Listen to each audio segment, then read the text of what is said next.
সমস্ত নাস্তাগুলো কত সুন্দর হয়েছে দেখে নিশ্চয় বুঝতে পেরেছেন। খুবই সুন্দর হয়েছে আর এগুলো কিন্তু খুবই মুচমুচে হয়েছে। এই যে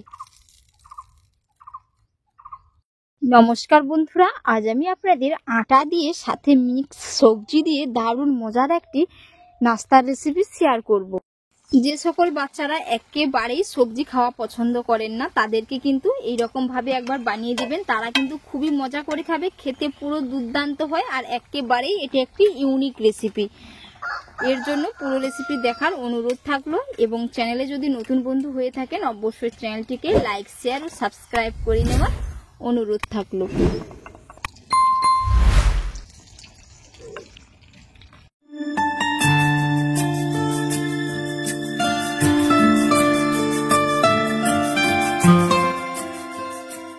এর জন্য প্রথমে আমি একটি মিক্সিং বোল নিয়েছি, এর মধ্যে দিয়ে দেব 1 কাপ জল। এবার আমি দিয়ে দেব এর মধ্যে 1/2 কাপ সুজি। এবার আমি দিয়ে দেব এর মধ্যে 1/2 কাপ আটা, আপনারা চাইলে এখানে ময়দাও দিতে পারেন। এবার আমি দুটো জিনিস একসাথে ভালো করে মিশিয়ে নেব। তো বন্ধুরা, প্রতিদিনের মতো আজকেও বলছি, কে কোথা থেকে রেসিপি দেখছেন অবশ্যই কমেন্ট করে জানাবেন। যদি রেসিপি ভালো লেগে থাকে অবশ্যই একটি লাইক করে দিবেন। খুব ভালো করে মিশিয়ে নিয়েছি। এবার এটা আমি 5 মিনিটের জন্য রেস্টে রেখে দেব, যাতে সুজিগুলো খুব ভালো হয়ে ফুলে ওঠে, এর ভেতর পর্যন্ত জলটা অ্যাবজর্ব করতে পারে।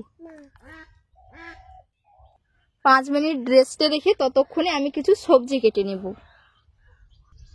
এইদিকে আমি কিছু সবজি কেটে নিয়েছি। তো এখানে নিয়েছি কিছু গাজর কুচি কুচি করে কেটে নিয়েছি, সাথে নিয়েছি মটরশুঁটি, টমেটো, পেঁয়াজ কুচি, বাঁধাকপি কুচি, কিছু বিনস নিয়েছি, সাথে কাঁচা লঙ্কা নিয়েছি। তো আপনারা চাইলে আপনাদের পছন্দ অনুযায়ী আরও কিছু সবজি অ্যাড করতে পারেন, সাথে চাইলে আলুকেও গ্রেট করে আপনারা দিতে পারেন। এইদিকে আমি 5 মিনিটের জন্য রেস্টে রেখেছিলাম। এবার আমি এর মধ্যে কিছু গুঁড়ো মশলা অ্যাড করে নেব। তো এখানে নিয়ে নিচ্ছি 1/2 চামচ গোটা জিরে। এবার দিয়ে দেব কয়েকটি কালো জিরে। তো ঠিক একই রকম ভাবে এখানে আমি 1/2 চামচ নিয়ে নিয়েছি। 1/2 চামচ ধনের গুঁড়ো দিয়ে দিলাম, জিরের গুঁড়ো, ম্যাগি মশলা দিয়ে দিলাম। তো এবার দিয়ে দেব এর মধ্যে পরিমাণ মতো লবণ। এবার আমি এর মধ্যে কেটে রাখা সবজিগুলো দিয়ে দেব। এক এক করে সমস্ত সবজিগুলো একসাথে মিশিয়ে নেব।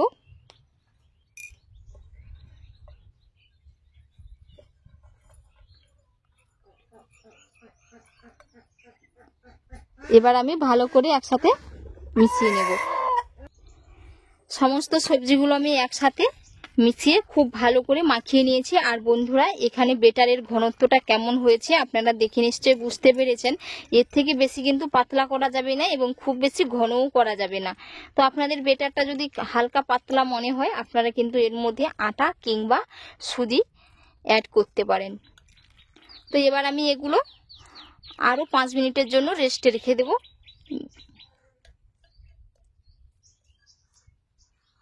উনুন জেলে কড়াই বসিয়ে দিয়েছি। কড়াইয়ের মধ্যে এবার আমি সাদা তেল দিয়ে দেব ভাজার জন্য নাস্তাগুলো।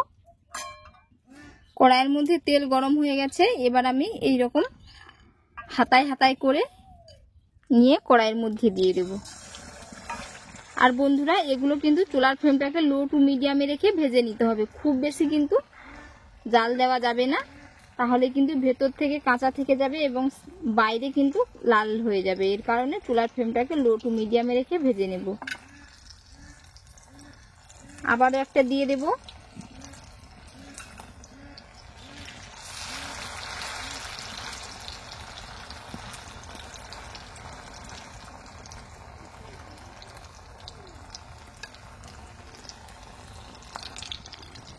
এবার আমি 1 পিঠ উল্টে নেব।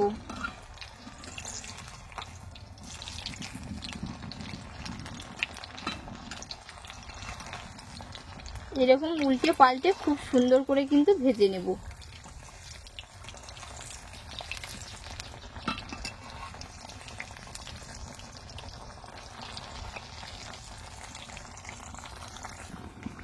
উল্টে পাল্টে খুব সুন্দর করে কিন্তু ভেজে নিয়েছি। আর বন্ধুরা, কালারটা দেখুন খুব সুন্দর চলে এসছে। এবার আমি এগুলো তুলে নেব আর বাকিগুলো ঠিক একই রকম ভাবে বানিয়ে নেব। নাস্তাগুলো কত সুন্দর হয়েছে, একেবারেই মুচমুচে। এই যে এইদিকে আমি সমস্ত নাস্তাগুলো ভেজে নিয়েছি আর খুব সুন্দর হয়েছে। কালারটা দেখুন বন্ধুরা কত সুন্দর এসছে। আর বন্ধুরা আজকের রেসিপি আপনাদের কেমন লাগলো অবশ্যই আপনারা কমেন্ট করে জানাবেন, এবং বাড়িতে অবশ্যই এইরকমভাবে একবার বানিয়ে নেবেন, খেতে পুরো দুর্দান্ত হয়। আর এতক্ষণ পুরো রেসিপি দেখার জন্য আপনাদের অসংখ্য অসংখ্য ধন্যবাদ থাকলো। আপনাদের সাথে নেক্সট অন্য একটি রেসিপিতে দেখা হচ্ছে। ভালো থাকবেন, সুস্থ থাকবেন, ধন্যবাদ।